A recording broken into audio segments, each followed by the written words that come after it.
I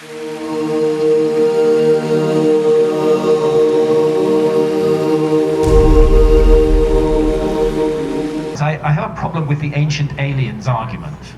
Okay, I don't think that ancient archaeological sites provide good evidence for extraterrestrial intervention.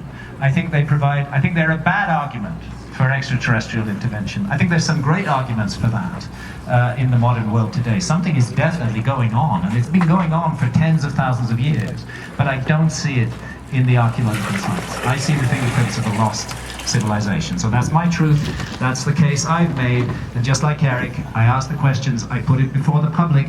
We're here to investigate mystery. There is no hard and fast line on what's true in the past. Our job is to explore the past, and to do that we must ask questions. And I think it's healthy and positive that those of us researching in the field actually come to different conclusions about what's going on. Ultimately there will be a synthesis and things will be worked through. And one more thing I'd like to say about that I totally agree with Erich on, and I really value what he just said, is there is an unfortunate tendency in the UFO alien community. I see it developing particularly around this issue of the bloody Nephilim and the Anunnaki, that it's a kind of religion that's taking place, a kind of new religion, a cult is taking place, and I think we should resist that, especially so, thank you, especially so since the evidence for the so-called Nephilim and Anunnaki being aliens who came from a planet called Nibiru and intervened on Earth is extremely corrupt. I'm sorry to say this, but really, all of you who read Zecharia Sitchin, do you follow his sources? Do you go into the sources that he cites? I urge you to do so and see, go back to that paper in the monthly notices of the Royal Astronomical Society published in 1880 and see if it actually says what he says it says. I'm afraid that there's a danger that we're building a whole farrago of a kind of new religion based on the notion of the Nephilim and the Anunnaki creating us and coming back one day. And that's a great idea if it's based in solid foundations. But if the foundations are flimsy, if we drill into those foundations and find that actually they're misrepresenting what the Sumerian and the cuneiform text said, then we have a problem. George, convince Graham that we're being visited, one of you two. Now, one thing, Erich report. Just very short. You know, Graham, I am absolutely on your side. The archaeological places on this planet, they really don't give evidence for extraterrestrials. It was never my idea, for example, that the Great Pyramid in Egypt was made by extraterrestrials. I don't see the reason. It was always the humans who did it. Or the gigantic temples we have worldwide, or the pyramids in Maya, it was never extraterrestrials. They never made their hands dirty. There's a little exemption, but that's another case. But normally they never made their hands dirty. It's always the humans who made these temples and wonderful things. The question is, why? For what reasons have humans made these gigantic pyramids? So the normally answer is, well, they did it for their religion. They did it for the gods. So the question is, okay, for what gods? Well, normally the gods in nature. Our Stone Age people, they were afraid of the earthquake. They saw the lightning coming down from the sky. They heard the thundering. They were afraid of the natural facts, and they created religion. They saw the moon up there, and sometimes it disappeared, or was only the half moon. So the first religions which we had on Earth were definitely natural religions. But then, here, I have another opinion than Graham. I said extraterrestrial came. How can you differentiate?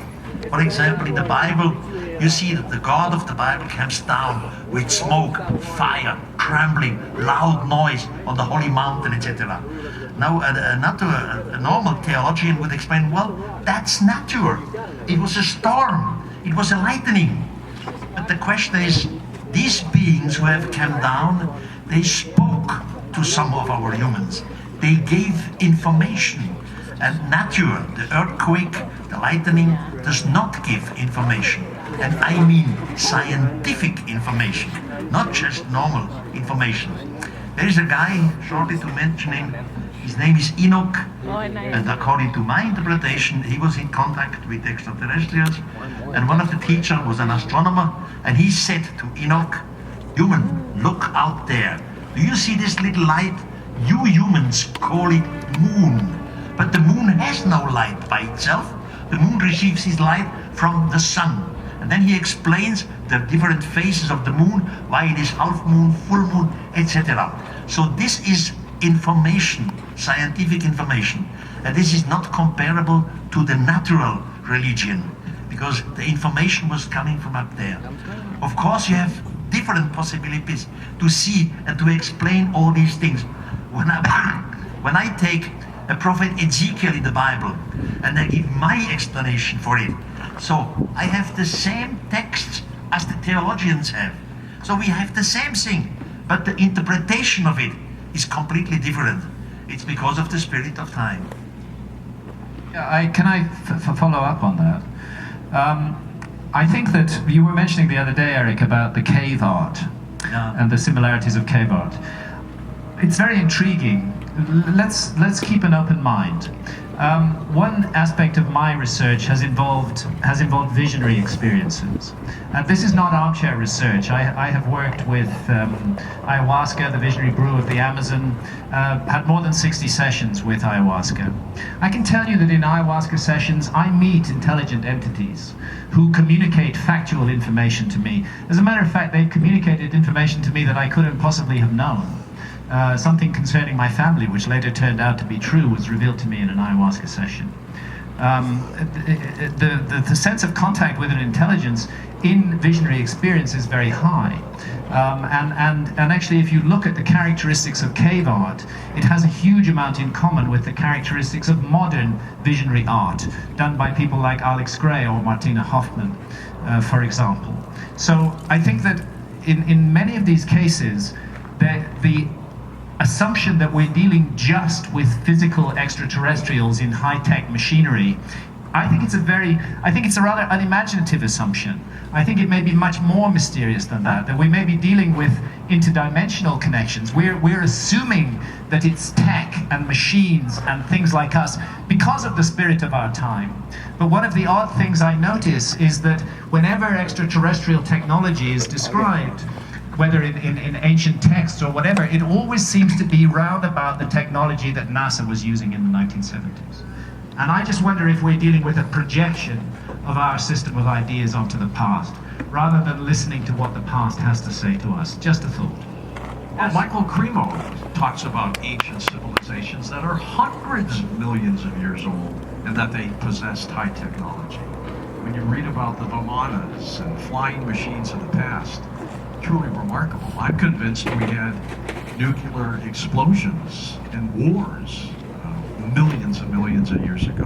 I'd like to think that the lost civilization was a little wiser than that, but I don't know. I bet they weren't. Anything is possible.